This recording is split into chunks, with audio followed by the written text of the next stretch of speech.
है ना, आप ऐसा करें, एक एक कदम थोड़ा आगे आ जाइए। जो बैठे हुए साथी उठे नहीं, बैठे हुए थोड़ा आगे आए, उठे नहीं, थोड़ा और आगे आ जाए, बैठे बैठे थोड़ा आगे आ जाए, मेहरबानी करें, थोड़ा सा आगे आ जाए। अब आप बैठ जाए। ये जो खड़े साथी हैं लाउड स्पीकर के सामने बैठ जाए, वरना मैं रजाकारों को भेजूंगा, कार्रवाई होगी। आपके पीछे एक समंदर है अवाम का, आप चंद साथियों के पीछे अवाम का समंदर है।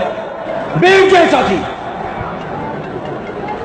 आपको गरमाने के लिए, दुश्मन को शर्माने के लिए सिंध की सुरीली आवाज पुरानी है, हमेशा जिंदा आवाज الحاج इमदादुल्लाह फुलपोटो साहब तशरीफ ला रहे हैं। الحاج इमदादुल्लाह फुलपोटो।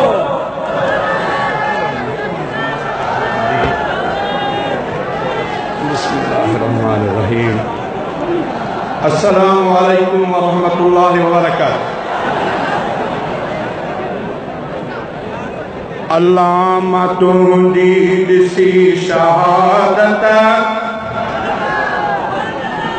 अल्लामा तुंदी दिसी शहादत, या दुश्मनन जा बिवात पटजी। वुज़ू सां नमाज में मस्जिद के अंदर वाह अलामा, अल्लामा तुंदी दिसी शहादत, या दुश्मनन जा बिवात पटजी। थी अहिड़ी तोखे अता इनायत, या दुश्मनन जा बिवात पटजी। अल्लामा तुंदी दिसी शहादत, या दुश्मनन जा बिवात पटजी। खुदा जे घर में नमाज पढ़ंदे शहीद थी वही पिरी प्यारा। खुदा जे घर में नमाज पढ़ंदे शहीद थी वही पिरी प्यारा। तुम्हारी रबजी गई इबादत, या दुश्मनन जा बिवात पटजी। थी आई तोखे अता इनायत, या दुश्मनन जा बिवात पटजी। अल्लामा तुंदी दिसी शहादत, या दुश्मनन जा बिवात पटजी। ॿुधायो हक़ तो ज़ालिमन खे, ऐं जाबिरन खे, ऐं मुशरिकन खे। ॿुधायो हक़ तो ज़ालिमन खे, ऐं जाबिरन खे, ऐं मुशरिकन खे। शहीद तुंदी दिसी शुजाअत, या दुश्मनन जा बिवात पटजी। थी अहिड़ी तोखे अता इनायत, या दुश्मनन जा बिवात पटजी। अल्लामा तुंदी दिसी शहादत, या दुश्मनन जा बिवात पटजी। निज़ाम शरईअ जी जंग लड़ंदे, ऐं सिंध धरतीअ जी जंग लड़ंदे। निज़ाम शरईअ जी जंग लड़ंदे, ऐं सिंध धरतीअ जी जंग लड़ंदे। क़ुरान घोड़े तिलक ते साध, या दुश्मनन जा बिवात पटजी। अल्लामा तुंदी दिसी शहादत, या दुश्मनन जा बिवात पटजी। थी अहिड़ी तोखे अता इनायत, या दुश्मनन जा बिवात पटजी। अल्लामा तुंदी दिसी शहादत, या दुश्मनन जा बिवात पटजी। तुम इल्म जो भी हुए खजानो, चले तो शहजादा सच प्यारा। तू इल्म जो भी हुए खजानो, चले तो शहजादो सच प्यारा।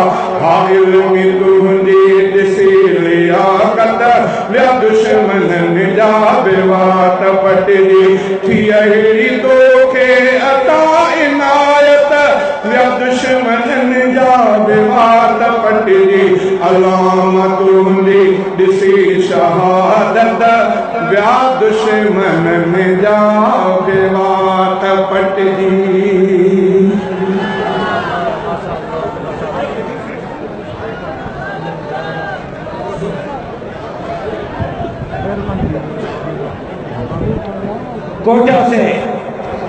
کوئٹہ سے ضمنی انتخابات جیتنے والے جمعیت کے جیالے میر عثمان بادینی صاحب اسٹیج پر تشریف لائے ہیں۔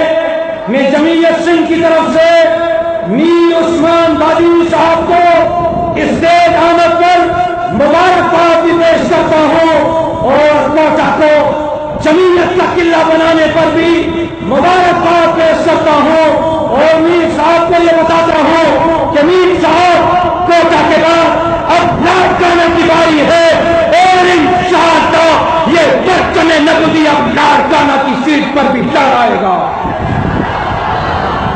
ڈر گئے ہو لگتا ہے یا انیا تیر کھائنے دو موڈا چاہ خیالہ کپا کتابتیں لگنا کپا کتابتیں لگنا جمعیت کے چیالن کے کھٹرائے وہ انشاءاللہ سندرہ قومی اسمبلی اے صوبائی اسمبلی میں جمعیت کے نمائندہ کے پہنچائے وہ تشریف لا رہے ہیں خطاب کے لیے جمعیت علماء اسلام صوبہ سندھ کے سیکرٹری اطلاعات جناب عزیز مولانا تاج محمد نائم صاحب۔